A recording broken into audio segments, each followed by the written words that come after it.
Ak vás zaujíma, čo sa dnes dialo doma aj vo svete, pozrite si všetko podstatné práve teraz spolu s nami. Vítajte. 18:30 začínajú sa hlavné správy. Vítajte, dobrý večer. Minister práce Jan Richter čelí odvolávaniu, opozícia mu vyčíta zlyhanie, hlavne v kauze Čistý deň. Vyšetrovaniu káuz, ktoré zastavili amnestie, už nič nebráni. Bratislavský súd však chce čakať na verdikt Ústavného súdu. Česká národná banka skončila s oslabovaním koruny, jej kurz stúpol a nákupy v Česku budú pre nás menej výhodné. Prešov sa konečne dočka obchvatu. Jeden z posledných chýbajúcich úsekov D1 už má aj zhotoviteľa.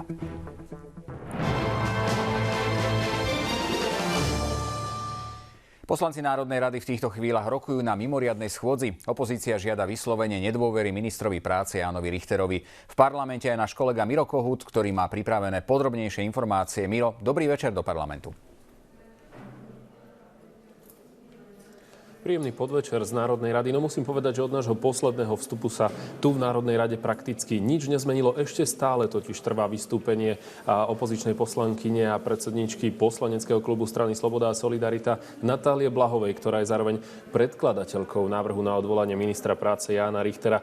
Natália Blahová už v týchto chvíľach reční približne 2,5 hodiny, no a to jej vystúpenie začína minimálne dĺžkou pripomínať vystúpenie Igora Matoviča spred niekoľkých týždňov. Treba ale povedať, že v rokovacej sále v týchto chvíľach sedí 10, maximálne 20 poslancov.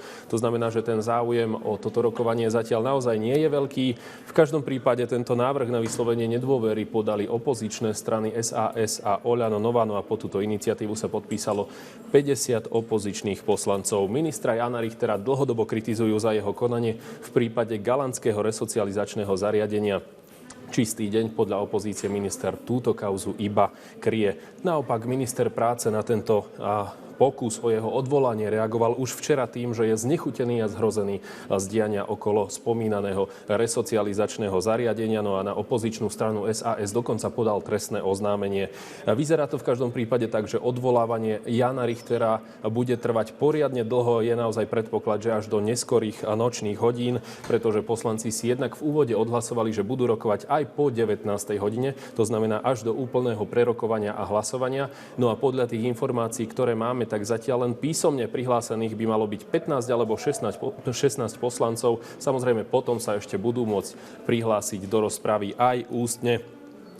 V každom prípade na to, aby bol Ján Richter odvolaný, bude potrebných minimálne 76 hlasov, čo sa s najväčšou pravdepodobnosťou aj vzhľadom na to rozloženie parlamentných síl nenájde. V každom prípade rokovanie sledujeme aj naďalej a budeme vás informovať aj v ďalších spravodajských blokoch. Povedal naživo z Národnej rady Miro Kohút. My ti ďakujeme za aktuálne informácie. Mimochodom, téme sa budeme venovať aj v ďalších spravodajských blokoch. No poďme na ďalšiu tému. Uznesenie parlamentu o zrušení tzv. Mečiarových amnestií vyšlo v zbierke zákonov.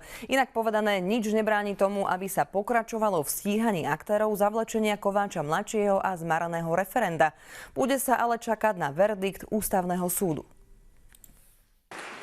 Zrušenie tzv. Mečiarových amnestií odobril parlament v stredu jasnou väčšinou. Potreboval na to 9 pokusov. Po 20 rokoch sa podarilo odstrániť prekážku, ktorá bránila postaveniu podozrivých v kauze zavlečenia pred súd. Bez ohľadu na to, ako začne, ako dlho je prebieha to konanie Ústavného súdu, tak vlastne tým, že uznesenie platné a účinné, amnestie sú zrušené, tak orgány činné v trestnom konaní môžu začať okamžite konať. Polícia už únos syna prezidenta Kováča vyšetrila a obvinila 13 ľudí, vrátane Ivana Lexu. V roku 2000 prokuratúra dokonca podala na súd obžalobu. Pre amnestia ale skončila v trezore, kde leží dodnes. A zdá sa, že ešte nejaký čas bude. Predseda okresného súdu Bratislava 3 si chce počkať na verdikt Ústavného súdu, ktorý má zrušenie amnestií posúdiť. Predseda okresného súdu Bratislava 3 deň po vydaní nálezu Ústavného súdu Slovenskej republiky, prípadne po uplynutí 60-dňovej lehoty, rozhodne tak, že opatrením v zmysle rozvoru práce okresného súdu Bratislava 3 na rok 2017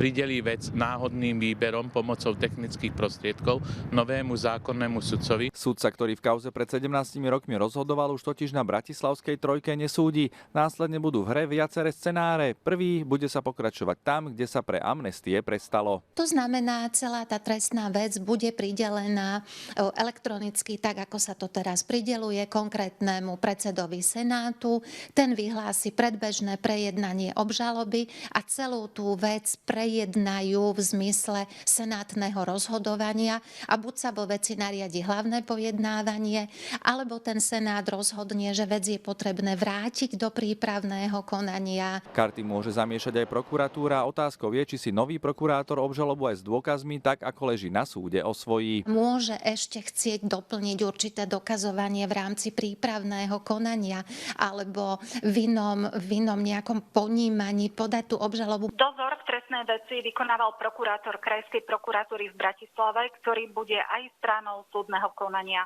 Generálna prokuratúra vo všetkých dotknutých trestných veciach bude vykonávať aktívnu dohľadovú právomoc. Či nakoniec vinníci skončia pred súdom a odnesú si aj trest, je stále otvorené. Odhadnúť si to netrúfa ani bývalý vyšetrovateľ únosu. Podľa mňa slovenské právo a možno ani v Európe toto nemá obdobu a ešte naše právo v takejto realite nebolo postavené z očí v oči. Stále ale platí, že trestné konanie v kauzách únosu a zmareného referenda sa naplno rozbehne iba v prípade, ak ústavný súd zrušenie tzv. Mečerových amnestií nevyhlási za protiústavné. Súd už beží čas, ak do 60 dní rozhodnúť nestihne, tzv. Mečerové amnestie zostanú zrušené. O ďalšom postupe ústavný súd príliš hovoriť nechce. Odvoláva sa ale na zmeny ústavy a zákona o ústavnom súde, ktoré poslanci schválili minulý týždeň. Ústavný súd bude konať v zmysle platnej právnej úpravy.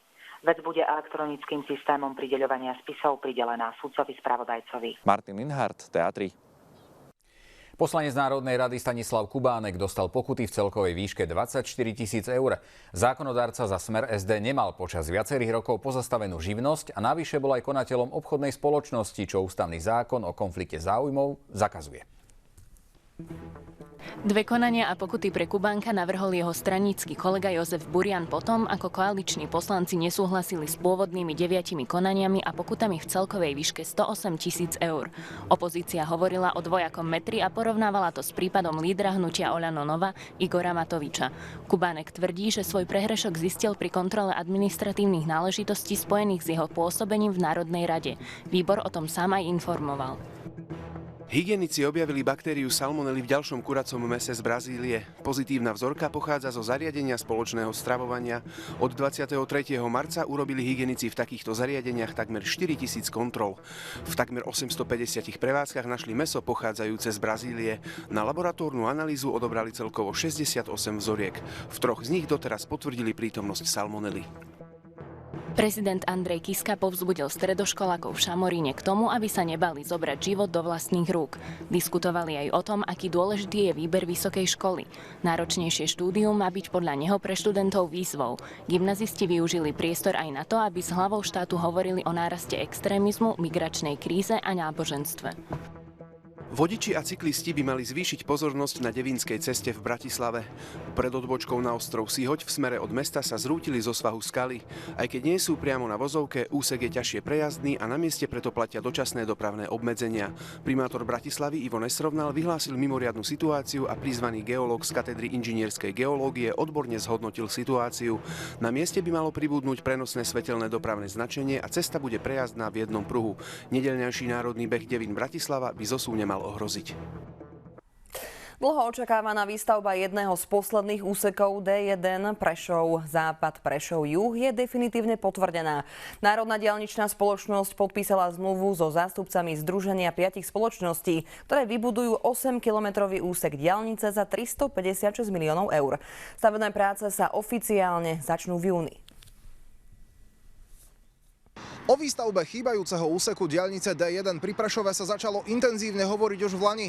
Po zverejnení víťaza súťaže sa však niekoľko mesiacov čakalo na ukončenie procesu posudzovania vplyvov na životné prostredie. Prešovskí aktivisti spolu s ďalšími obyvateľmi medzičasom 3-krát zablokovali mestské cesty, aby upozornili na stupňujúci sa dopravný chaos. Napätú situáciu prišiel priamo do Prešova upokojiť minister dopravy. aby ma nezabetonovali v Prešove, preto som prišiel povedať nejaké lepšie správy. Vieme, že sa diaľnica Prešove začne stavať, podpísali sme zmluvu. Podľa zmluvy 1.6. je termín oficiálneho zahájenia výstavby. Výstavba časti diaľnice, ktorá po dokončení odkloní tranzitnú dopravu z Prešova, bude zložitá. Na trase je potrebné vybudovať 18 mostných objektov a vyše 2-kilometrový tunel.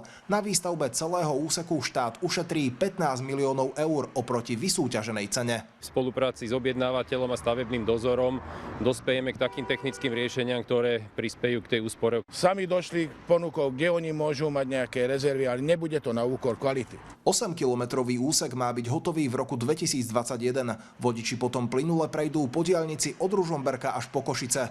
Informácia o výstavbe ich potešila, ale nepáči sa im, že sa s prácami začína až teraz. Toto už malo byť minimálne 10 rokov dozadu spravené, minimálne. Keby začali stavať diaľnicu z Košic do Bratislavy, už my ju máme dávno postavenú. Trebalo by menej rozprávať a už to robiť. Pre obyvateľov mesta je dôležitá aj výstavba severného obchvatu Prešova, ktorý má byť súčasťou cesty R4. Ak by tento juhozápadný obchvat bol v minulosti postavený, tak riešime už len problém teda toho severného obchvatu. Nám problém nevyrieši len D1, my potrebujeme R4.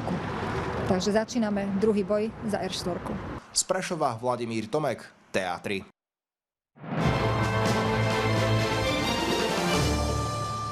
A pokračujeme v zahraničí. V prípade útorkového chemického útoku v Sýrii je množstvo otázok. Zatiaľ, čo západné krajiny vinia z použitia chemických zbraní sýrsku armádu, vláda obvinenia odmieta. Oficiálny postoj Sýrie stále obraňuje Rusko. Pri nálete v sýrskom meste Chan Šajchun zomrela stovka civilistov a ďalších 400 osôb utrpelo zranenia. Mnohí ľudia tak prišli o svojich príbuzných a priateľov. Sýrčan Abdul Hamid prišiel pri útoku o väčšinu členov svojej rodiny. Zobrali ma do nemocnice. Keď som sa opýtal, ako sa majú moji blízky, odpovedali mi, že dobre.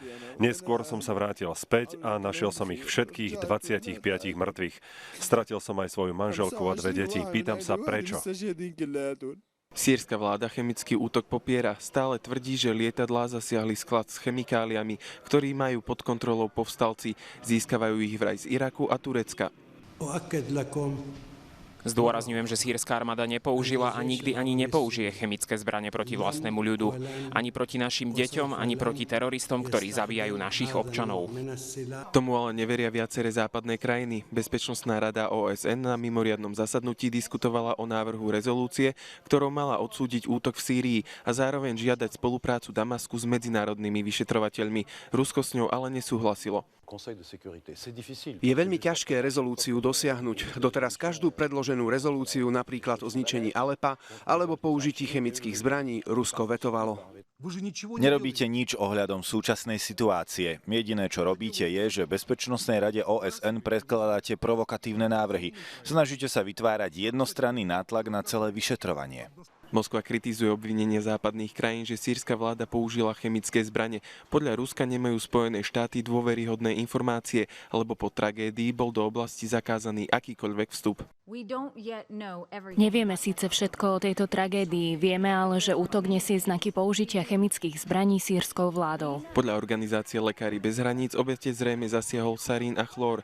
Použitie chemických zbraní potvrdilo aj turecké ministerstvo spravodlivosti na základe pitvy obetí, ktoré po útoku previezli do krajiny. Ľuboš Greguš, TA3.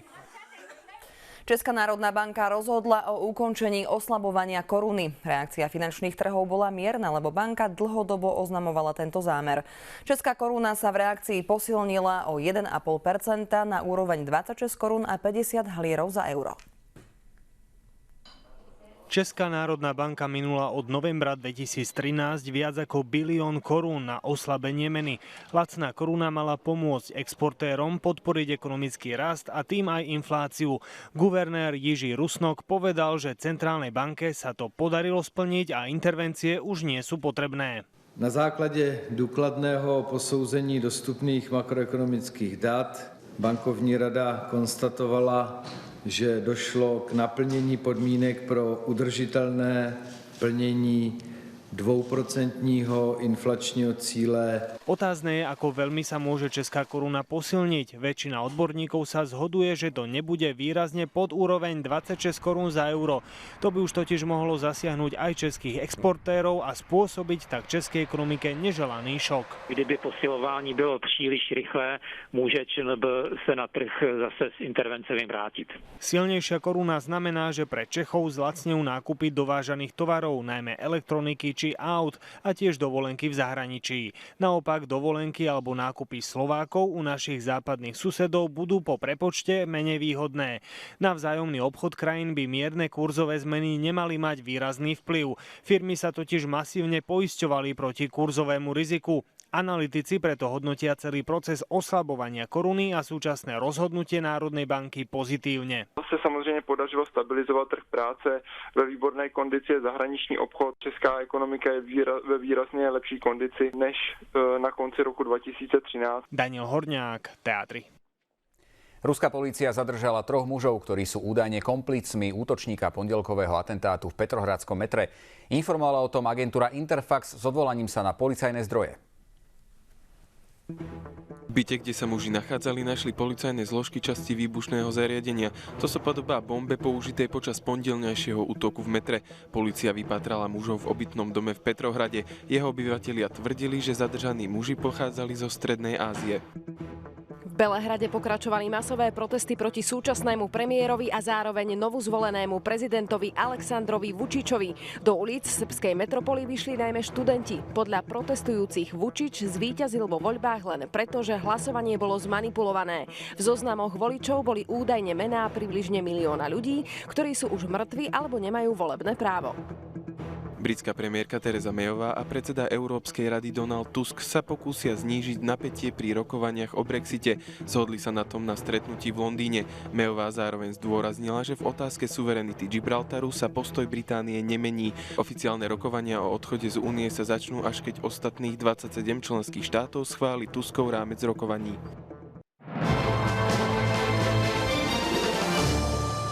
Navráťme sa k nám domov.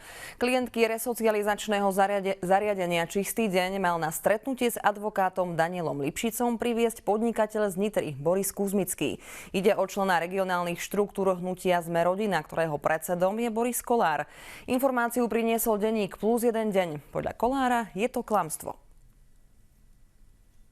Klientky Tamara a Simona boli na terénnej terapii počas 2. marcového víkendu na chate na severe Slovenska. Odtiaľ ale ušli do Púchova, kde mali užívať drogy. Pre nás do Púchova prišiel Simonín známy a on hneď mal drogy. Tento človek by podľa denníka Plus jeden deň mal byť Boris Kuzmický, ktorý v minuloročných parlamentných voľbách kandidoval za stranu Sme rodina. Z Púchova mal klientky odviesť do Nitry, kde prespali. Na druhý deň sa stretli s advokátom Danielom Lipšicom, ktorý ich podľa Tamary presvedčil, aby podali trestné oznámenie na manželov Tománkovcov, zakladateľov Čistého dňa. Dievčatá sa pôvodne chceli stretnúť s poslancom Borisom Kolárom. Stretnutie mal dohodnúť Kuzmický. Prepáčte, nebudem na to odpovedať, je to otázka. Volajú mi novinári, treba si zistiť informácie, ktoré sú presné, alebo táto informácia nie je úplne presná. Myslím si, že sa nebudem k tomu vyjadrovať momentálne. Potom, ako sme odišli z generálnej prokuratúry a išli sme k nemu, tak nám povedal, že vraj nám vybavil konkrétne od pána Lipšica 5 000 eur za to, aký sme víkend dostali. Pán Kuzmický ich neviezol ani z Púchova, ani z Nitry do Bratislavy. Nie je to pravda, je to rovnaký vymysel z denníka Plus, ktorá vlastní Penta, a je to rovnaký výmysel, ako že tá dotyčná je na Honolulu, Havaj. Čiže v poslednej dobe zistujem, že Pluska šíri samé hoaxy, klamstvá, polopravdy až vymysly. Tamara tvrdí, že peniaze odmietla. Nevedela ale povedať, či tak urobila aj Simona. Podľa nej je však v prostredí, v ktorom jej hrozí nebezpečenstvo. Kde presne sa Simona nachádza, nevie ani jej matka. Hanna Džúrna, Teatry. Zástupcovia podnikateľov sa budú výraznejšie podieľať na tvorbe legislatívy. Dohodli sa na tom s predstaviteľmi vlády v rámci iniciatívy Rule of Law. Firmy považujú za najväčšie problémy zdĺhavé súdnictvo, korupciu a byrokraciu. Spolupráca vlády s podnikateľskými organizáciami a obchodnými komorami sa má týkať najmä novelizácie zákonov. Ide o zákon o verejnom obstarávaní, obchodný zákonník a protischránkový zákon. Témou rokovania bola aj transparentnosť legislatívy, boj proti korupcii a súdnictvo. Sú to aj právne predpisy, ktoré už fungujú, ako napríklad protischránkový zákon. A my musíme brať na vedomie, že prax niekedy prináša rôzne témy, ktoré nás možno prinútia sa na tento zákon ešte niekedy pozrieť. Od piatka budú na hraničných priechodoch s Ukrajinou a medzinárodných letiskách prísnejšie kontroly. Týkať sa budú všetkých cestujúcich, ktorí smerujú alebo sa vracajú z krajín mimo šengenského priestoru. V praxi bude toto opatrenie znamenať dlhšie zdržanie. Prezident Andrej Kiska pri príležitosti piatkového dňa narcisov navštívil Centrum pomoci Ligy proti rakovine. S pracovníkmi centra hovoril o prevencii aj o programoch, ktoré pomáhajú pacientom ochorenie prekonať. Je nesmierne dôležité a veľmi si vážim práve činnosť Ligy proti rakovine, že o prevencii hovorí. Hovorí o tom, že by sme už mali na školách učiť naše deti, aké sú pravidlá tomu, aby sme tomuto tak zákernému ochoreniu vedeli predísť. Bojovať za to, aby všetci pacienti mali prístup k modernej a drahej liečbe. Národná kriminálna agentúra prehľadávala priestory vo viacerých reklamných firmách po celom Slovensku. Dôvodom má byť podozrenie zo závažnej ekonomickej trestnej činnosti. Má pritom ísť o miliónové straty pre štát. Na mimoriadnom zastupiteľstve v Devínskej Novej Vsi vyzývali miestni poslanci aj občania starostu, aby sa vzdal funkcie. Milan Jambor čelí obvineniu z nepriamej korupcie a vyšetruje ho Národná kriminálna agentúra. Napriek verejným výzvam odstúpiť odmietol. O samotnom skutku tiež mlčí. Morálka, etika, politická kultúra a hanba pre Devínsku Novú Ves. To boli najčastejšie argumenty, ktorými sa poslanci aj občania snažili presvedčiť starostu, aby sa vzdal funkcie. Zbytočne Milan Jambor sa cíti nevinný. Úskok, ktorého som sa stal obeťou, bol urobený veľmi premyslene a mal za cieľ jediné: odčierniť ma pred verejnosťou aj pred blízkymi ľuďmi. Časť poslancov a obyvateľov mu viac ako hodinu vypočítavala dôvody, pre ktoré podľa nich stratil morálne právo zotrvať na poste prvého muža Devínskej Novej Vsi. Tým, aký bilak na vás väzí a bez toho, aby ste sa k tomu vyjadrili doteraz, dávate mestskú časť do neskutočnej hanby. Žiadam, aby starosta sa zachoval ako chlap a nechal vec prešetriť a odstúpil.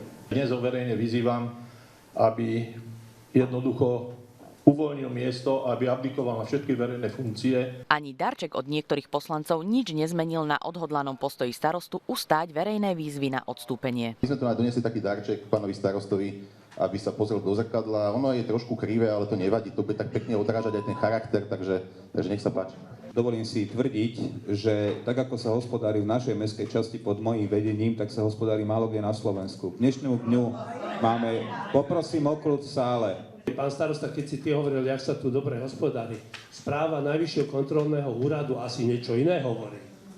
Ale to je asi aj iná téma, jak toto. Starosta, keď máš morálne, aspoň štipku odstup. Zlyhala morálka a etika. Na stretnutí rezonovalo aj podozrenie, že mimoriadne zastupiteľstvo malo byť pred obyvateľmi utajené, lebo nikto z úradu ho oficiálne neoznámil na úradnej tabuli. Poslanci napokon schválili uznesenie, v ktorom odsudzujú korupčné konanie starostu, dištancujú sa od neho, žiadajú obnoviť dôveru voči samospráve a vyzývajú Milana Jambora, aby sa vzdal funkcie. Blanka Dolková, Teatry. Počet evidovaných prípadov salmonelózy s Spiskom štvrtku naďalej rastie. Hygienici ich narátali 45. Epidémia v obci prepukla potom, ako v školskej jedálni ešte 24. marca podávali žemľovku.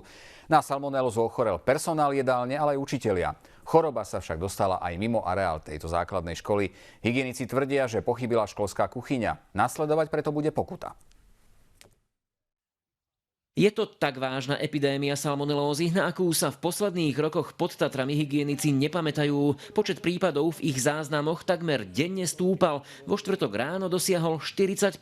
Sú tam pracovníci stravovacej prevádzky, čiže všetky kuchárky, učitelia, ako ste už aj informovali médiá, tak pán Kaplan. Medzi nakazenými bolo aj 12 detí. Vyšľahaný sneh však deťom nepodávali. Tie dostali žemľovku iba s cukrom. Aj to je záhada, ktorú museli hygienici vyriešiť. Sú to vlastne príbuzní pracovníkov tejto školy, ktorí zrejme si odnesli tú žemľovku domov a vlastne jedli to aj ich príbuzní. Po nešťastných žemľovkových hodoch museli školskú kuchyňu zatvoriť a dodnes ju neotvorili. Nemá v nej totiž kto variť. Kuchárky naše nie sú schopné fungovať.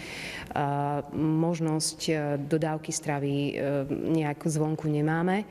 Tak sme sa dohodli, že tým pádom školský klub detí po obede nebude fungovať, deti pôjdu domov a budú sa stravovať doma. Hygienici z Popradu rešpektujú fakt, že o salmonele vo vajíčkach kuchárky nemohli vedieť.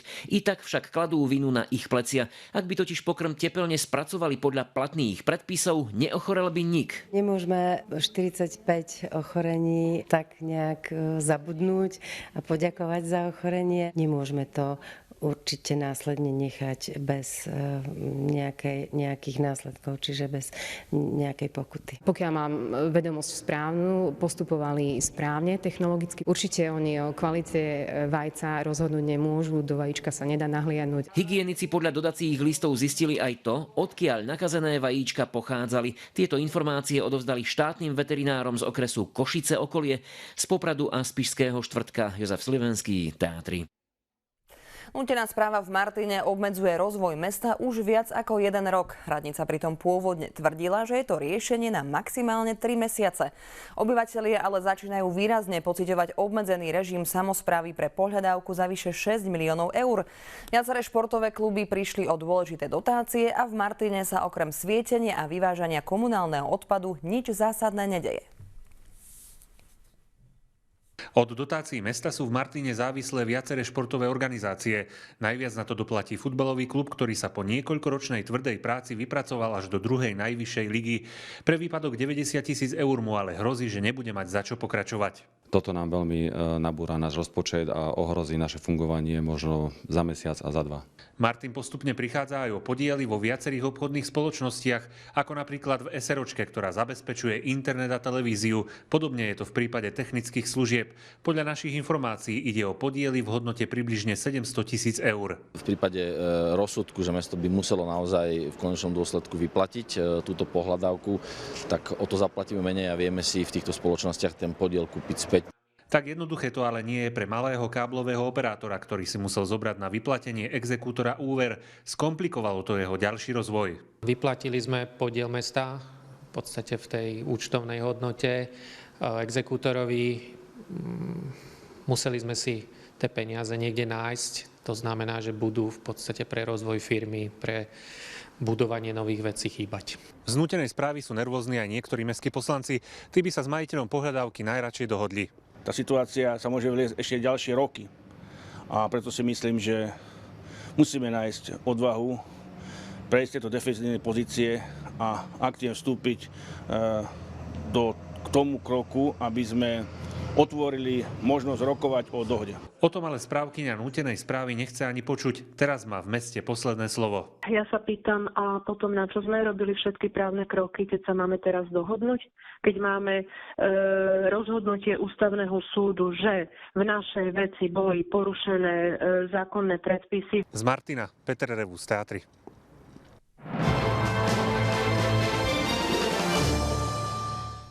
Postup maďarskej vlády proti Stredoeurópskej univerzite v Budapešti najnovšie kritizuje aj predseda Európskej komisie. Maďarský parlament v utorok schválil kontroverznú novelu zákona, ktorou obmedzuje pôsobenie zahraničných vzdelávacích inštitútov v krajine. Niektorí europoslanci už avizovali, že chcú preto spustiť voči Maďarsku disciplinárne konanie.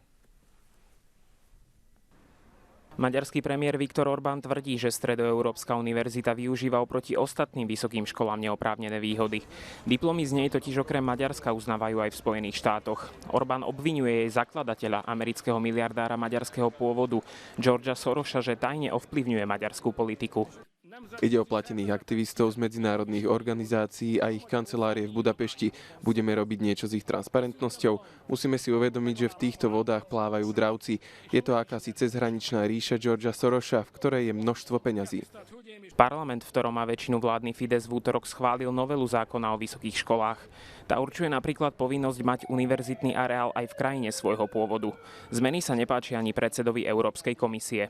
Pokiaľ ide o otázku týkajúcu sa zatvorenia Stredoeurópskej univerzity, budeme o nej rokovať v stredu. Toto rozhodnutie sa mi ale nepáči. Na obranu Stredoeurópskej univerzity vyšli do ulic tisícky ľudí. Rečníci pri budove školy vyzvali prezidenta Jánoša Adera, aby novelu zákona vetoval.